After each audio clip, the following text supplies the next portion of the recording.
terus hidup di dalam dunia ini ya Tuhan, menjelang akhir zaman. Tuhan, kami siap untuk mendengarkan sabda firman-Mu.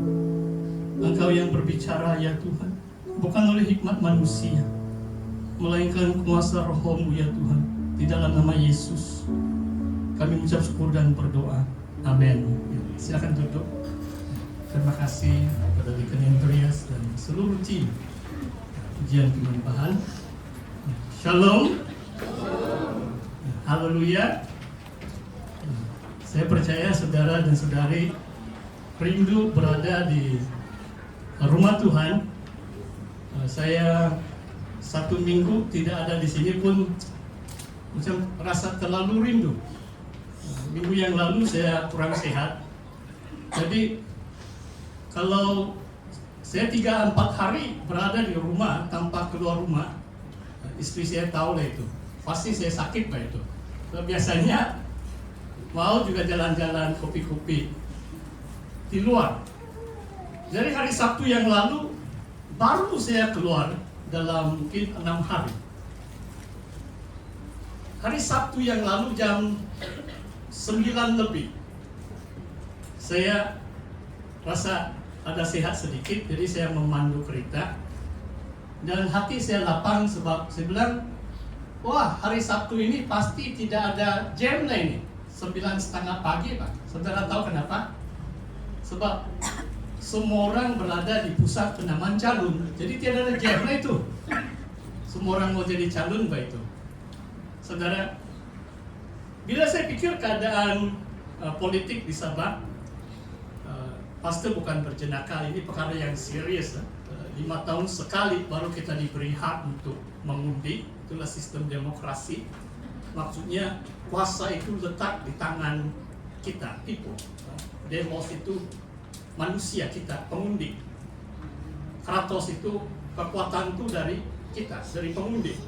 Jadi kita harus laksanakan tugas kita selaku pengundi dengan penuh hikmat, penuh bijaksana.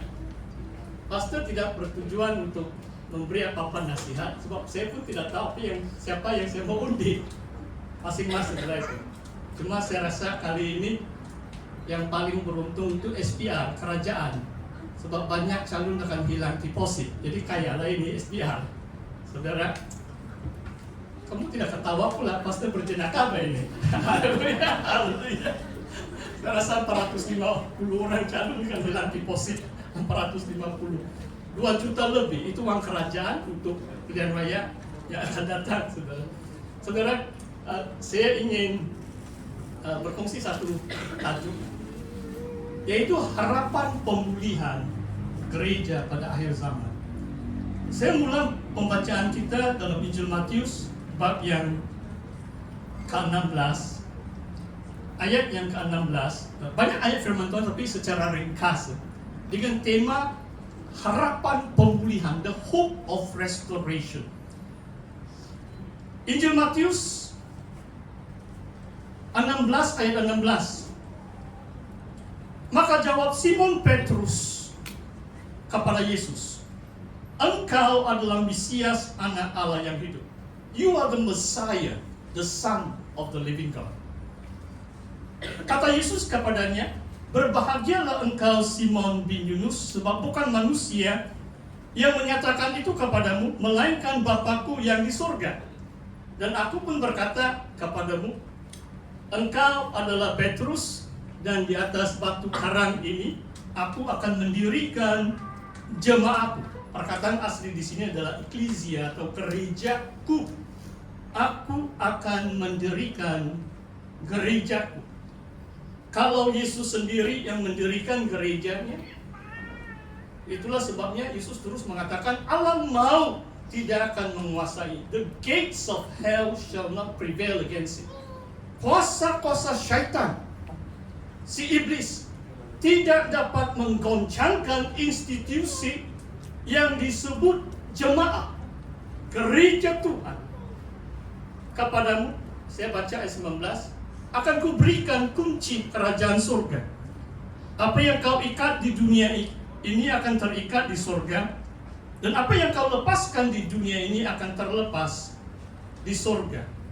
Saudara, ayat 18, kalau dalam bahasa aslinya, engkau adalah Petros. Dalam perkataan Yunani, nama Kifas, Petrus adalah Petros, artinya adalah batu, a stone. Di atas batu karang ini, dalam bahasa Yunani adalah Petra. Petros, engkau adalah Petros, batu. Di atas batu karang ini, aku akan mendirikan jemaat.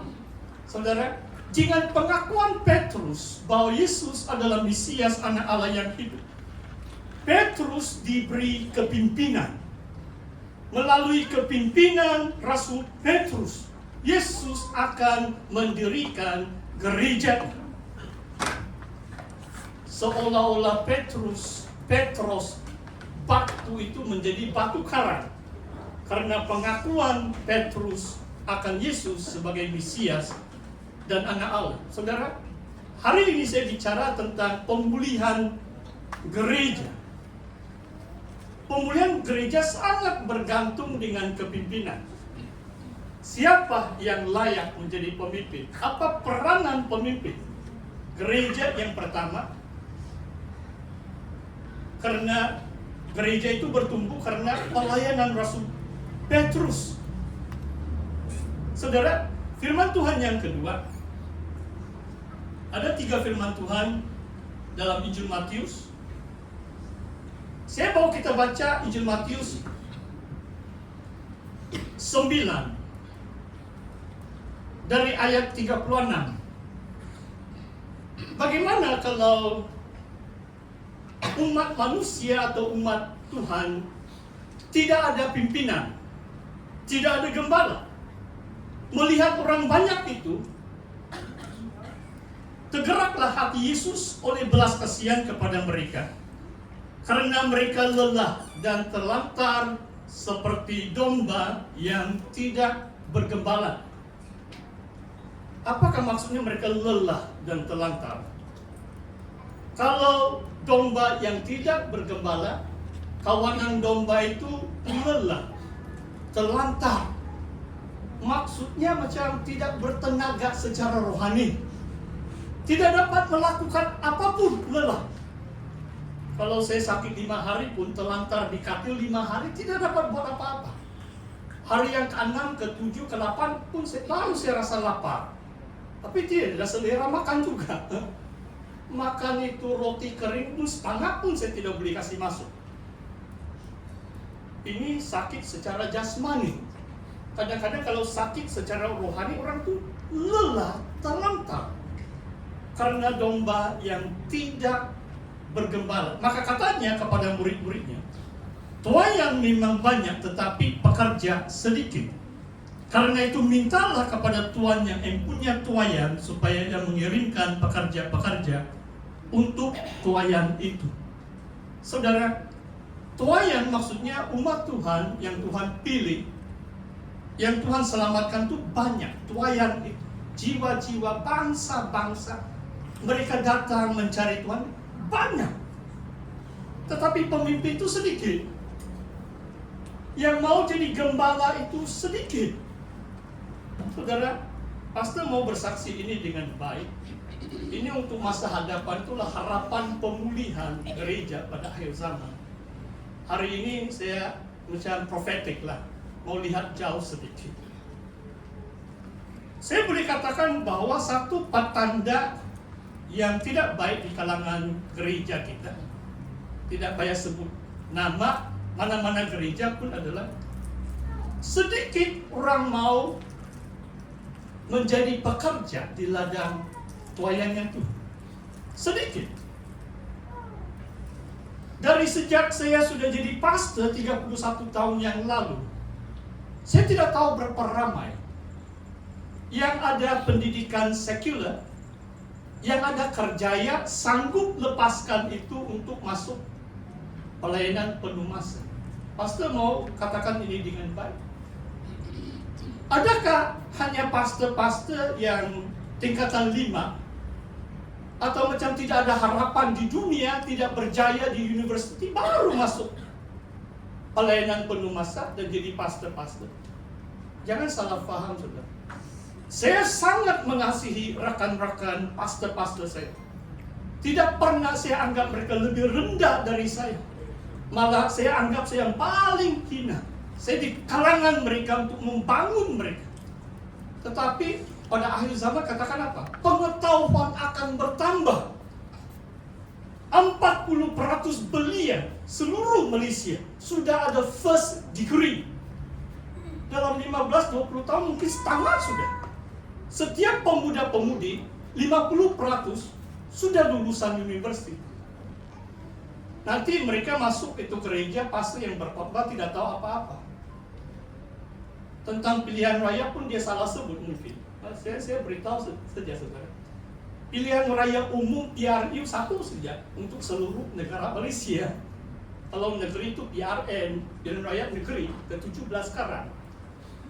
Saudara faham maksud saya? Kadang-kadang kita pun salah cakap kan.